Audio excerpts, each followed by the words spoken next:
Cleonardo, the little inventor. Cleonardo's workshop was built on top of his house, which was built on top of a hill at the foot of the mountains. Like his parents and grandparents and great-greats before him, Cleonardo was an inventor. He hammered and welded metals of all kinds to build his big inventions for the little town where he lived, with his father, Leonardo, and his daughter, Cleonardo Wren.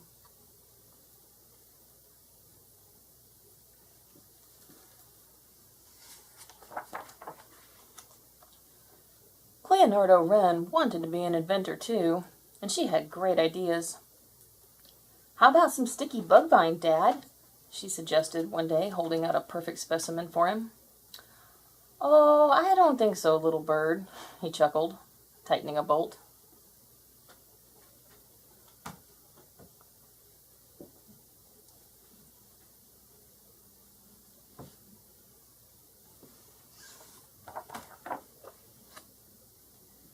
The town's annual Grand Festival of Inventions was coming up, and Cleo Wren was determined to help her father with his project. "This is perfect," she said. That's a little bit slimy, little bird," he replied. Cleo Wren came back a few minutes later. "How about this?" she shouted. "How about passing me a wrench?" her father said with a small smile. "Now step out of the way. I don't want you to get hurt."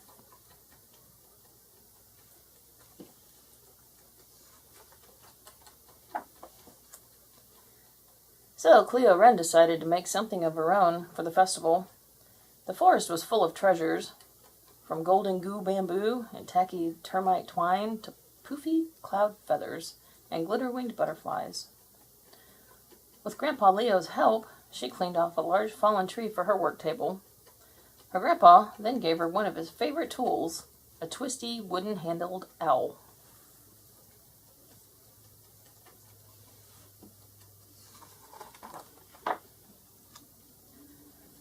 Finally, Cleo Wren had a wondrous creation in her hands, a tiny whirligig. It had a fine propeller made of fallen dragonfly wings. She pulled the tangled stem to see what would happen. Would it fly? The whirligig danced and spun in the air until it bounced off a branch and back onto her work table, sputtering and unharmed. Cleo Wren couldn't wait to show her father.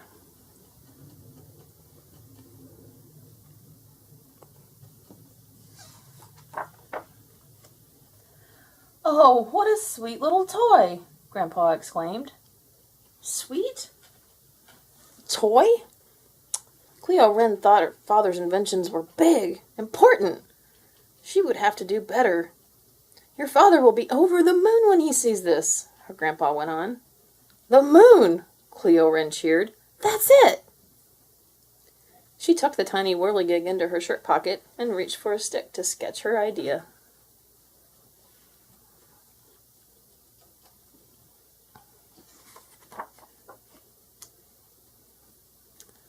Back home, Cleonardo sat at his work table, missing his sweet daughter by his side. Without his little bird, the festival didn't seem very important. Suddenly he jumped up. "That's it! A bird! A flying mechanical bird! My little Wren will love it as much as the judges, and then she'll come back to my workshop."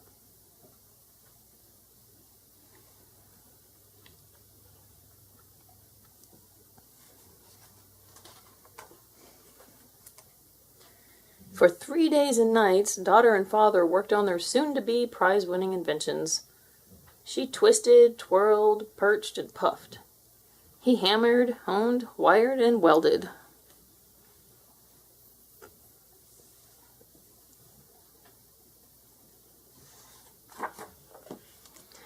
Finally, the day of the contest arrived, and Cleonardo stood back, admiring his invention. "Ah, delicate and strong, just like my Cleonardo Wren," he said proudly. He packed the mechanical bird up carefully, and then with a joyful shout, "I'm off!" headed to the town square.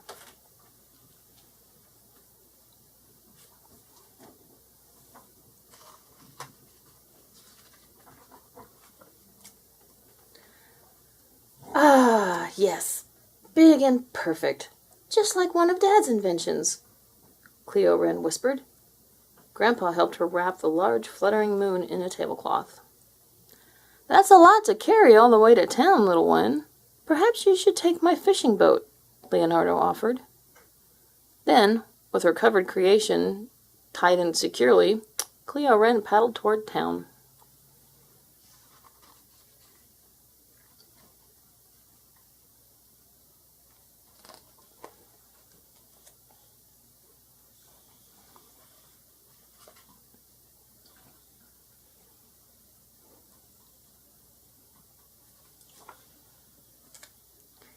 Cleo Wren was amazed by all that she saw at the town square. Inventions of every kind, on wheels, in cages, brightly painted and elegantly gilded. Her stomach fluttered. Would her moon even float? Was it good enough? Important enough? Big enough? After a moment, the mayor began to call out names. "First contestant," he bellowed. "Cleonardo."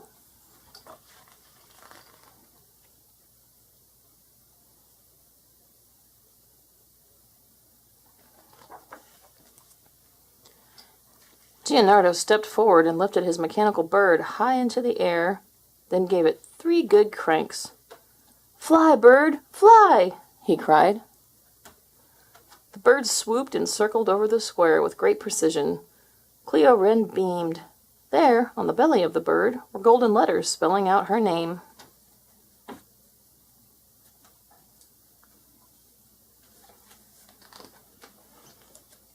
But suddenly, a gust of wind caught one wing and sent the metal bird wobbling off course. It began to swerve and spin out of control and seemed to be heading straight for the mayor himself. "No, bird! Fly! Fly!" called Cleonardo. Everyone seemed frozen in fear. Everyone but Cleo Wren. Instinctively, she unleashed her invention out into the cool mountain breezes. If only she could get it between the bird and the mayor.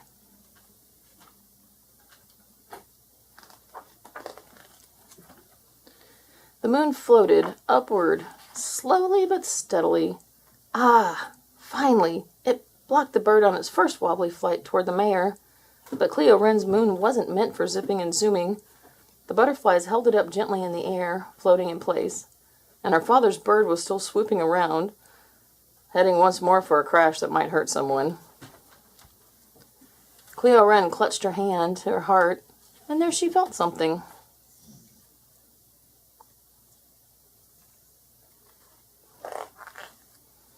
The tiny whirligig.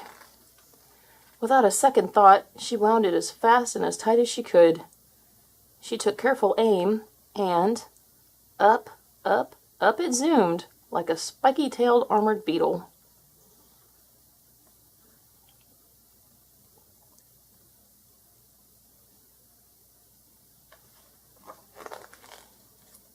In a split second, the tiny whirligig snagged the hollow reed and twig moon and carried it directly up to the damaged bird. Crunch!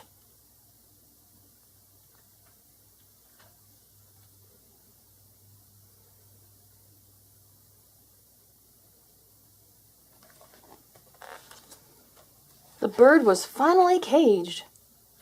With great strength, the tiny buzzing whirligig carried the broken pair over trees and past mountaintops until it was safely out of sight.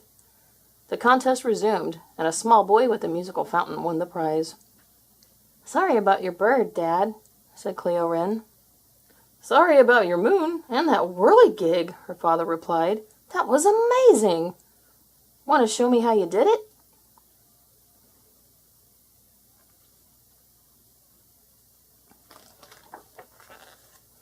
From then on, father and daughter always worked, side by side.